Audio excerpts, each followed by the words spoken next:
Hello guys, how are you? I'm Hardeep Singh. Welcome back to your own YouTube channel. IELTS updates and recent exams. For more updates related to recent IELTS exam writing test topics, listening, reading, practice test, and speaking, you got guesswork. Please, guys, participate in everyday listening and reading practice test to achieve your desired band score in your actual IELTS exam. Please hit the like and subscribe button. Press the bell icon for the upcoming notifications. Don't forget like, subscribe and share my YouTube channel and my Facebook page, IELTS updates and recent exams. Part 1. You will hear some students talking about their studies. First, you have some time to look at questions 1 to 4.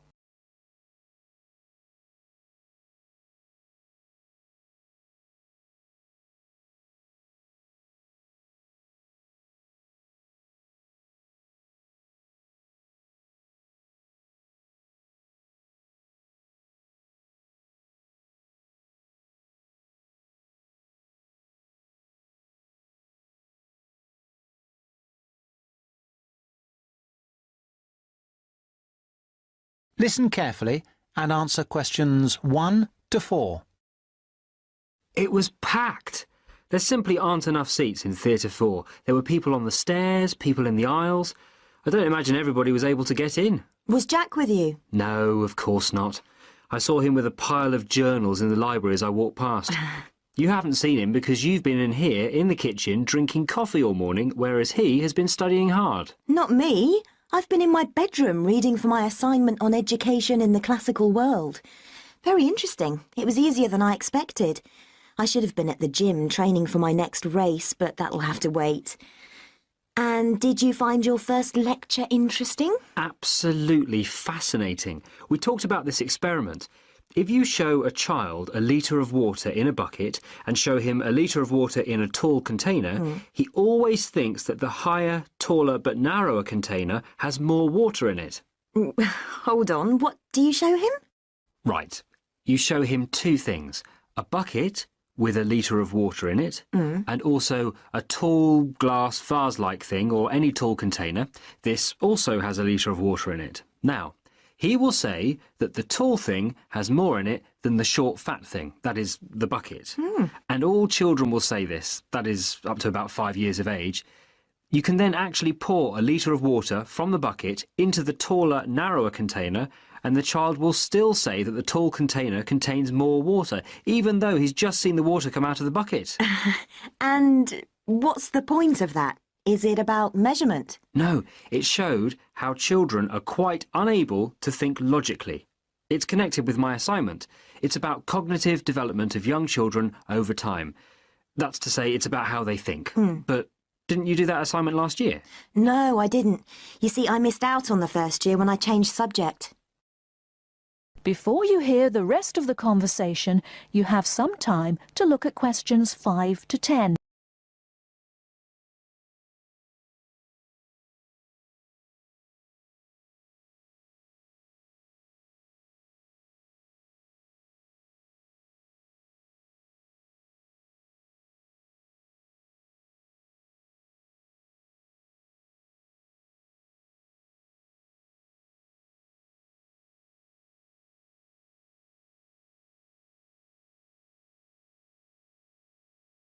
Now listen and answer questions 5 to 10.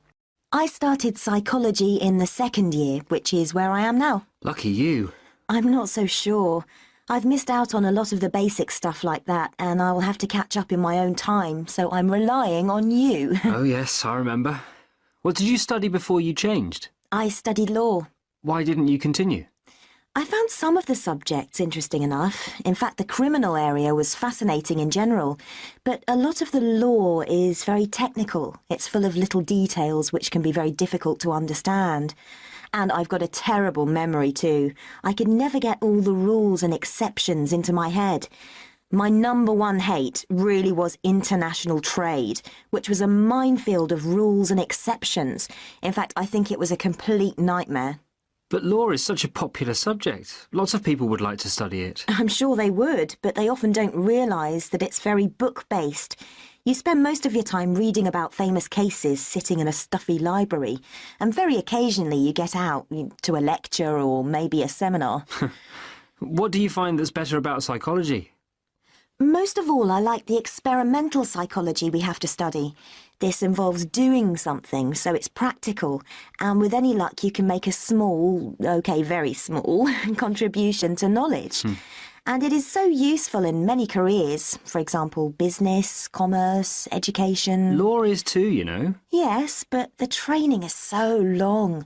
You have to spend at least another 2 years on a professional practice course before you can start working. No, I'm happy with psychology. Well, as a psychology student too, I must say I agree with absolutely everything you've said, of course. That is the end of part 1. You now have half a minute to check your answers.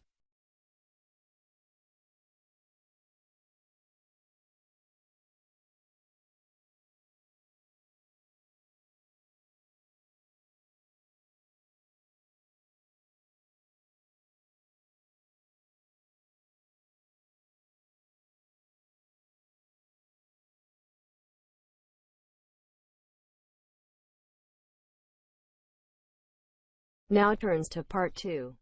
You will hear a lecture on bird migration. First, you have some time to look at questions 11 to 17.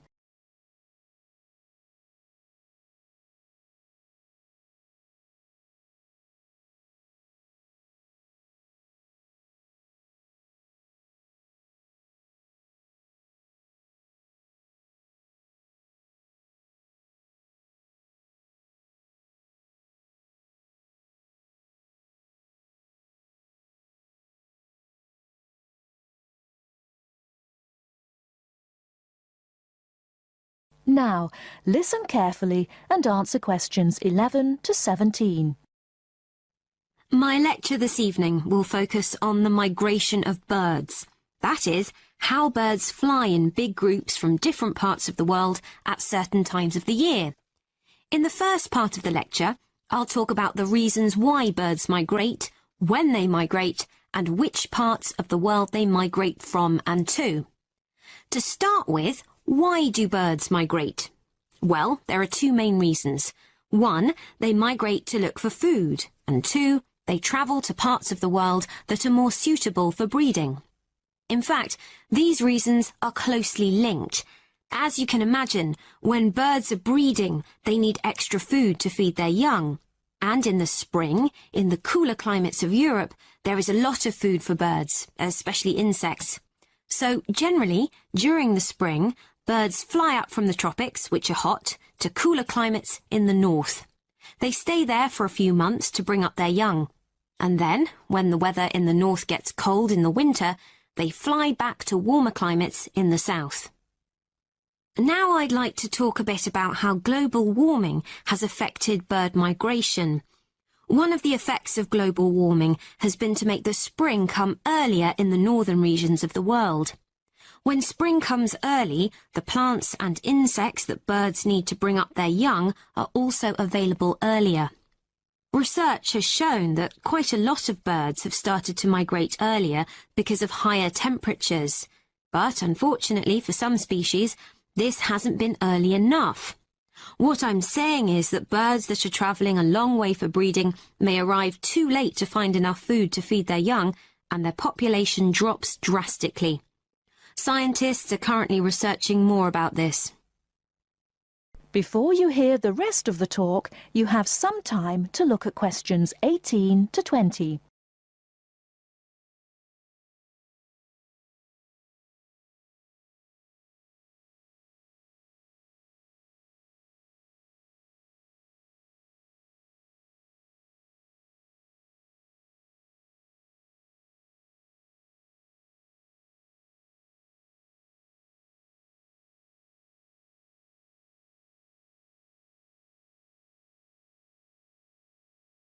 Now listen and answer questions 18 to 20. Now, I thought I'd finish by just briefly describing a few different patterns of migration. Migration varies with the type of bird and the area they come from. For example, one kind of migration is partial migration. This means that some birds in a particular species will migrate and others won't.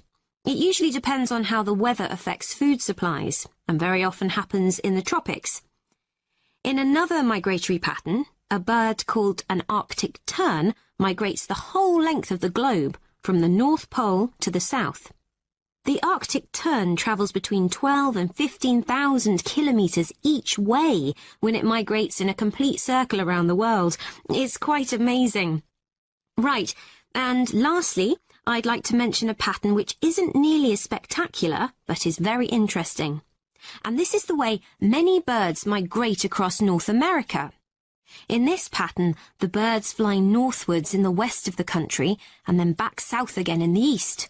So, if you imagine it, they're actually migrating in a circular pattern, like the hands of a clock, not in a straight line, as we might think. That is the end of part 2. You now have half a minute to check your answers.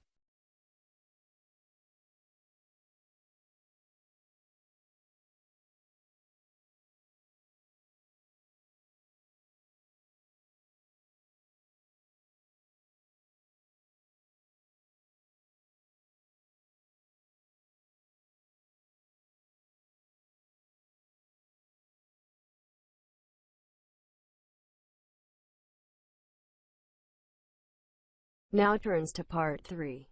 You will hear part of a lecture about tourism in the leisure industry.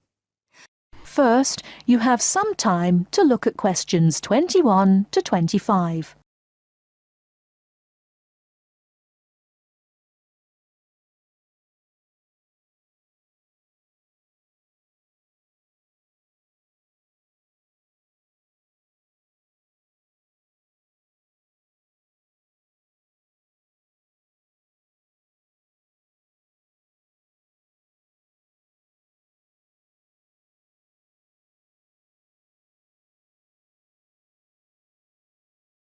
Now listen carefully and answer questions 21 to 25.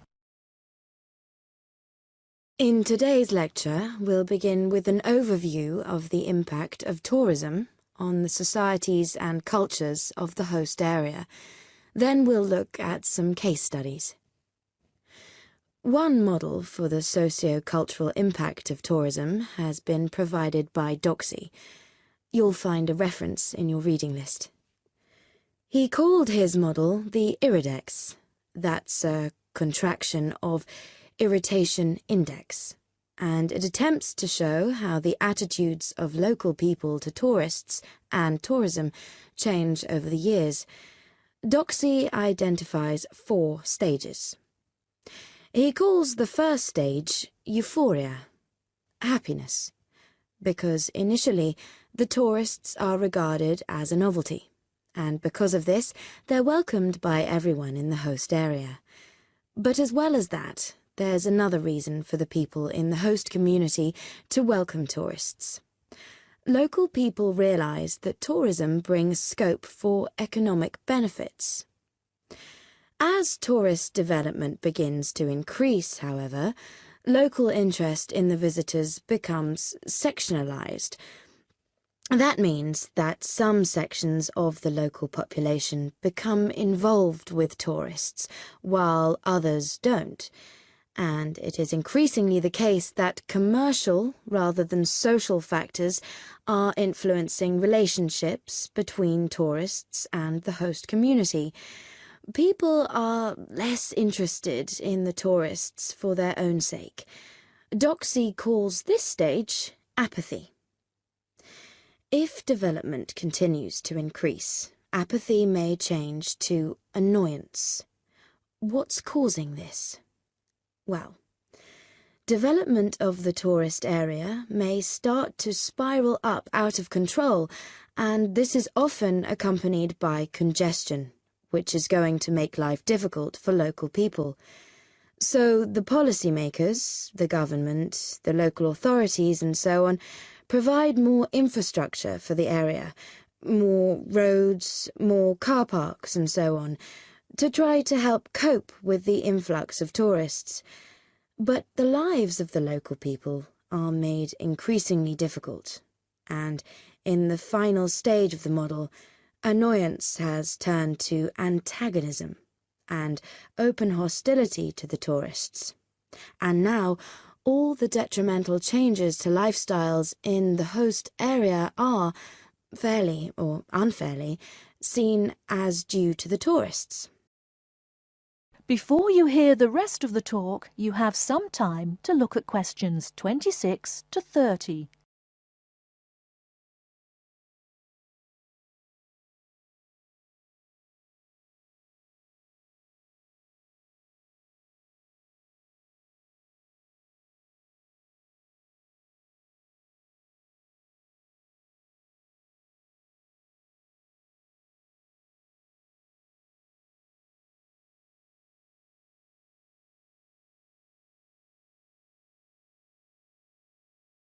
Now listen and answer questions 26 to 30. Well, this sort of pathway is certainly a fairly good reflection of what happens in some tourist destinations. But Doxey's model has drawn a number of criticisms. The most significant is that it suggests a very negative attitude to the socio-cultural effects of tourism. The fact that the model is unidirectional, that it only works in one direction, seems to suggest that decline in the host-visitor relationship is inevitable. Now, in practice, fortunately, things aren't always quite like that. If you look at real situations, you'll see that the relationships between local people and tourists are rather more complicated and prone to greater variation than this model suggests. So the model is really rather oversimplified. In fact, studies have highlighted quite a few positive effects of tourism. For example, Doxey's model doesn't look at the effects on the tourists themselves. They may well benefit from increased understanding of the host society and culture.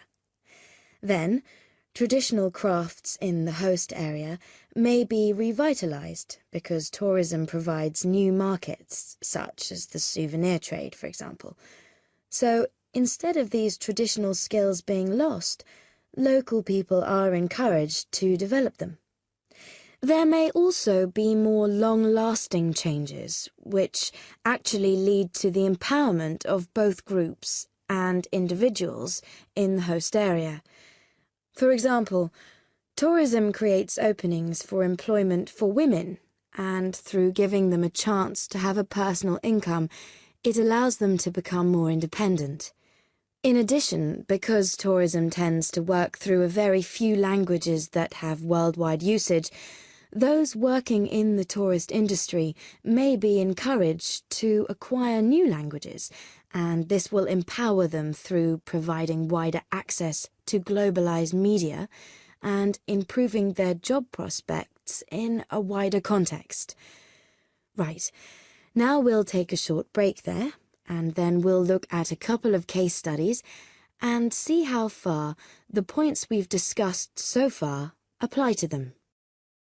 That is the end of part 3. You now have half a minute to check your answers.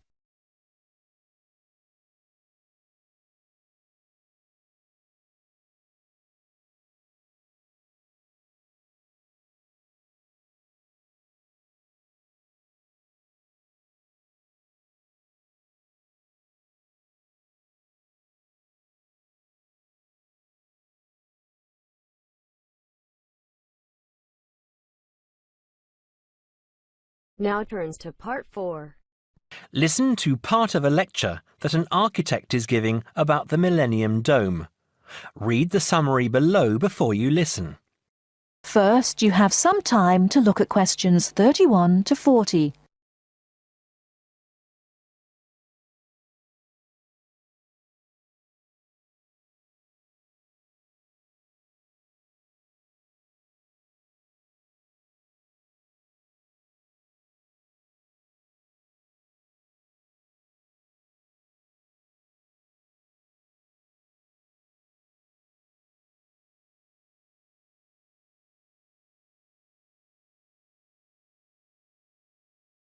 Now listen carefully and answer questions 31 to 40.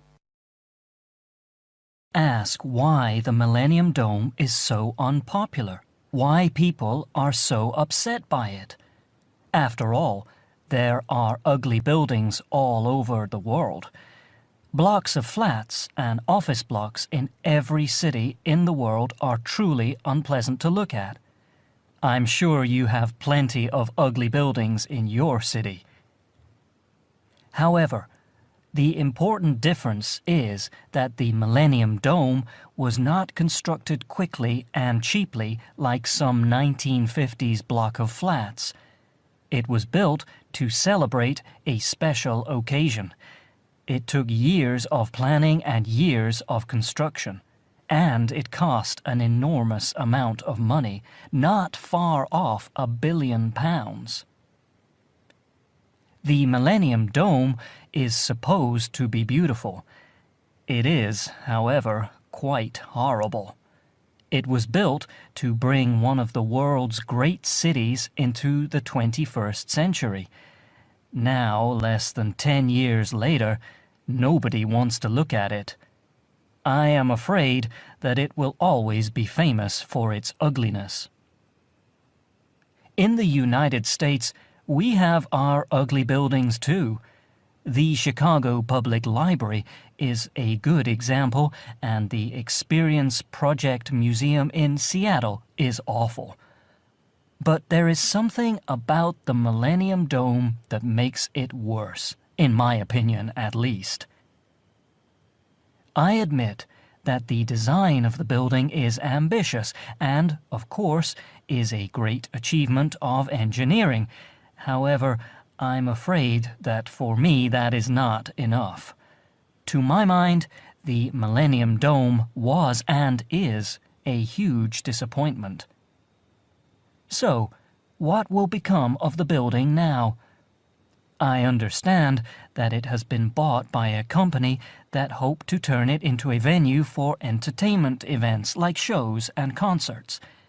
I suppose that considering how much it cost, it is good that it will be used for something. Personally, however, I would prefer to see it pulled down. That is the end of part 4. You now have half a minute to check your answers. So guys, don't forget like, subscribe and share my YouTube channel and my Facebook page, IELTS updates and recent exams. For more updates related to recent IELTS exam writing test topics, listening, reading, practice test and speaking, you got guesswork. Please guys, participate in everyday new IELTS listening and reading practice tests to achieve your desired band score in your actual IELTS exam. For more IELTS material, visit my official website www.ieltsupdatesandrecentexams.com. The link is given below in the description. If you need PDF files of latest IELTS material, then please join my Telegram channel. So guys, please write your score below the comment section. Again, thanks for listening. God bless you all guys. Stay tuned, stay safe.